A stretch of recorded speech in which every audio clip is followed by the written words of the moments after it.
बादब बामुलाहजा में मैं फजल इमाम मलिक। बिहार में चुनावी सरगर्मियां अपने उफान पर हैं। प्रचार किए जा रहे हैं। पहले चरण का मतदान अब से कुछ घंटों के बाद शुरू हो जाएगा। इस बीच ग्रैंड डेमोक्रेटिक सेकुलर फ्रंट ने अपनी पूरी ताकत झोंक दी है बिहार में अगली सरकार बनाने के लिए।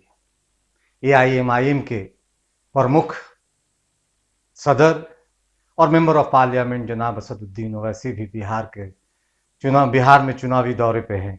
सीमांचल से लेकर शाहाबाद तक और उत्तर से लेकर दक्षिण तक, यानी कोसी क्षेत्र से लेकर मगध क्षेत्र तक वो लगातार चुनावी सरगर्मियों में मशगूल हैं।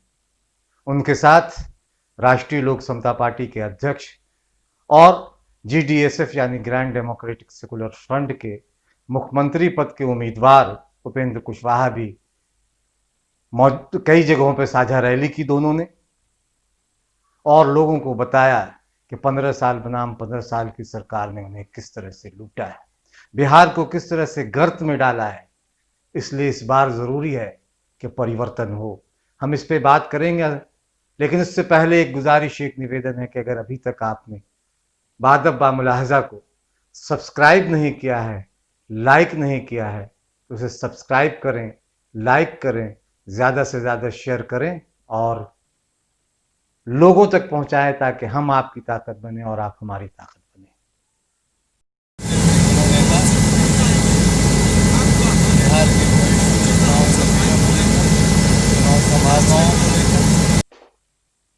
जनाब असदुद्दीन ओवैसी और उपेंद्र कुशवाहा दोनों शेखपुरा में भी थे साथ, तारापुर में भी थे, मुंगेर में भी थे, सिकंदरा में भी साथ थे, और दोनों ने अपनी बातें लोगों के सामने रखी। असदुद्दीन ओवैसी साहब ने अपनी जनसभाओं में राष्ट्रीय जनता दल से सवाल पूछा कि जब सीए और एनआरसी, एनपीआर पर बिहार में लोग सड़कों पर निकले हुए थे, औरतें, बच्चे, बूढ़े इस आंदोलन में बड़ी भूमिका निभा रहे थे। सीए, एनआरसी और एनपीआर के खिलाफ घरों से औरतें निकली, महिलाएं निकली, लेकिन राष्ट्रीय जनता दल कहाँ थी तब? तेजस्वी यादव कहाँ थे तब? ये सवाल उन्होंने उठाया। शेखपुरा में भी उठाया, सिकंदरा में भी उठाया, तारापुर में भी उठाया। जाहिर है कि एक बड़ा सवाल है।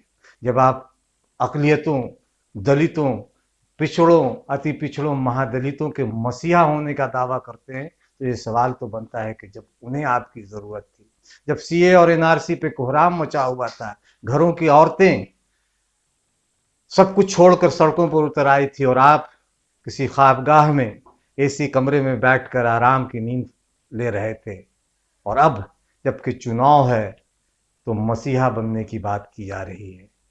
असदुद्दीन ओवैसी ने दो टूक शब्दों में कहा कि कहीं किसी से डरना नहीं है, हमें अपनी हिस्सेदारी चाहिए, साझेदारी चाहिए। वोट मांगकर वो लोग डराने की राजनीति बंद करें, डराने की सियासत अब खत्म होनी चाहिए, क्योंकि डर कर जीने से कुछ हासिल नहीं होना चाहिए। हम संविधान के दायरे में रहते हुए अपना अधिकार मांग रहे हैं, सियासत में अधिकार मांग रहे हैं, सत्ता में अधिकार मांग रहे हैं, और अगर जब तक अधिकार नहीं मिलेगा हम इसी तरह पिछड़े रहेंगे, दबाए और कुचले जाते रहेंगे। जनसभाओं में उनकी भीड़ जिस तरह से उमड़ रही है और लोग जिस तरह से सत्ता के खिलाफ एक आक्रोश व्यक्त कर रहे हैं, वहाँ असदुद्दीन ओवैसी पूछते हैं कि इससे पहले वाली 15 सरकार और इसके बाद वाली 15 सरकार यानी 30 सालों में बिहार कहाँ खड़ा है? ये सवाल आप खुद से पूछिए और बताइए कि बिहार में न तो तालीम बेहतर है, न स्वास्थ्य के हालात बेहतर हैं, न रोजगार देने की जो बात की गई थी वो भी हवाई, और सिर्फ इन सरकारों ने, यानी 15 साल और 15 साल की उन सरकारों ने नौजवानों के, छात्रों के, किसानों के, गरीबों के, वंचितों के, अकलियतों के आंखों से उनके सपने को सिर्फ छीना ही नहीं, उनकी आंखों से सपनों को निकाल लिया है और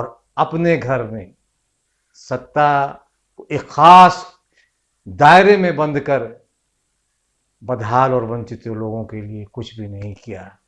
शेखपुरा की रैली में खूब गरजे ओवैसी, खूब बरसे ओवैसी, क्या कुछ कहा आप भी सुनिए।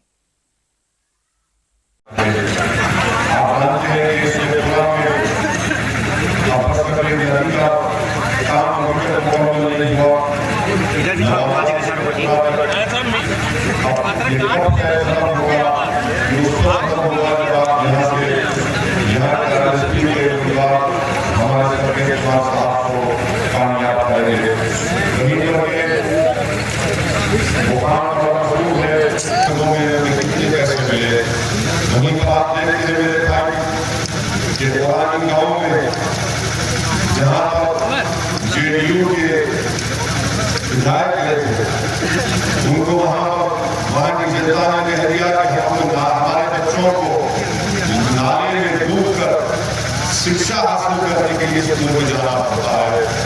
और उस गांव के जिम्मेदारों ने जेडीयू के एमएलए से कह दिया कि दोबारा हमारे गांव में मत करो।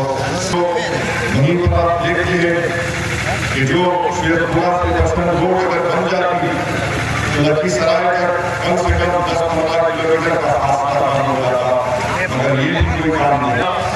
शराब माफिया बढ़ते जाता है, सिर्फ कागज पर लिखा गया कि शराब पर पाबंदी है, मगर शराब आम है। 10 साल आरजेडी को हुकूमत करने का मौका दिया, फिर 15 साल आपने नीतीश कुमार बीजेपी आरजेडी और कांग्रेस को मौका दिया। ये 30 साल का एक लंबा सफर होता है, ऐसा होता है। और 30 साल अगर एक इंसान की जिंदगी में आप देखेंगे तो वो जिंदगी में बहुत कुछ तरक्की कर लेता है। अपनी जाती जिंदगी में उसकी शादी हो जाती है, उसके बच्चे हो जाते हैं, मगर ये 30 साल का इतना लंबा सफर, एक काला बादल बिहार पर छाया था। अब इस काले बादल को हटाना है। हम आपसे ये बात बताने आए हैं कि ये जो काले बादल 30 साल के आरजेडी के दौर पे, नीतीश कुमार और बीजेपी और कांग्रेस के दौर के, ये जब आप पंखे पर बटन लगाएंगे और यहाँ से आरएलएसपी के कैंडिडेट को कामयाब करेंगे तो मुझे पूरी उम्मीद है कि इंशाअल्लाह ताला ये जो काले बादल जो हमेशा बिहार के नौजवानों के, गरीबों के, पसमानदा तबका की उम्मीदों को चकनाचूर करते रहे, आज कुशवाहा साहब के रूप में आपके सामने एक उम्मीद की किरण नजर आती है। मैं आपसे गुजारिश कर रहा हूँ कि 28 तारीख के दिन सुबह में अपने घर से लेकर अपने वोट का इस्तेमाल करिए और बिहार की मुस्तकबिल के लिए, बिहार की रोशन मुस्तकबिल के लिए आप हमारे भूपेंद्र कुशवाहा साहब की कैंडिडेट को कामयाब और कामयाब करिए। बहुत से नौजवानों से यहाँ पर मुझे मुलाकात भी कर पाएंगे और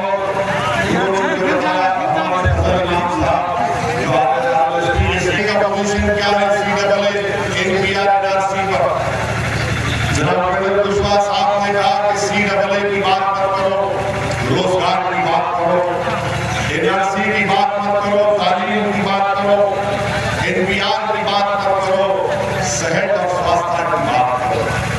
मैं पूछना चाहता हूँ आरजेडी का क्या पोजीशन है एनपीआर एनआरसी पर, जब पूरे बिहार के नौजवान बिना लिहाज मजहब मिलत एनपीआर और एनआरसी के खिलाफ एहतजाज कर रहा था तो आरजेडी के जिम्मेदारान खामोश बैठे थे और एनपीआर एनआरसी का मसला यहाँ पर बड़ी तादाद में हमारे बुजुर्ग भी है, नौजवान भी आपकी बात को सीडब्ल्यू के कानून जरूर है, मगर उसको आप अकेला नहीं देख सकते।